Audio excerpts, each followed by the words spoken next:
ici, on a été très loin avec le Sagittaire. Avec le Capricorne, on va aller très haut.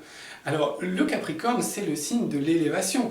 Pourquoi naturellement? Eh bien parce que déjà c'est le signe le plus élevé du zodiaque. Je vous rappelle que tout à l'heure quand on était dans le signe du Cancer, on était aux racines.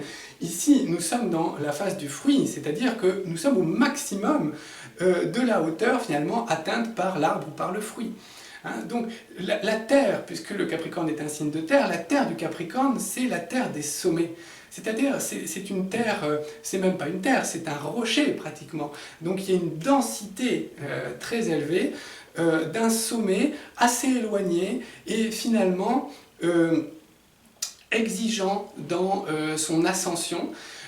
Et tout cela est le symbole du signe du Capricorne, puisque le Capricorne donc, se fixe des objectifs lointains, souvent très élevés, qu'il est donc du coup extrêmement exigeant vis-à-vis de lui-même, notamment dans son travail, et que c'est une certaine ambition qui va le pousser à atteindre ces sommets en travaillant et surtout sans devoir rien à personne, puisque le chemin emprunté par le Capricorne est toujours un chemin solitaire.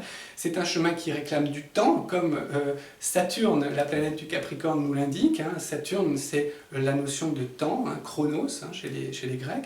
Et donc il faut du temps pour atteindre ces sommets et finalement s'endurcir au travers de ce parcours, de cette ascension, au travers de laquelle d'ailleurs on va se délester de tout ce qui n'est pas utile, de tout ce qui est superflu, comme un Sherpa qui va gravir la montagne et qui va atteindre finalement une compréhension extrêmement poussée, profonde de soi-même ou de la vie, ou atteindre un poste également à responsabilité, puisque nous sommes non pas au centre avec le lion, mais au-dessus avec le signe du Capricorne. Donc c'est souvent des personnes qui occupent des positions importantes, ou qui cherchent à le faire, des positions de dirigeants, où la notion de sensibilité est plus ou moins mise de côté au profit d'une notion de pragmatisme et finalement d'une certaine efficacité indiquée par cette terre assez dure, assez froide, terre d'hiver donc du signe du Capricorne.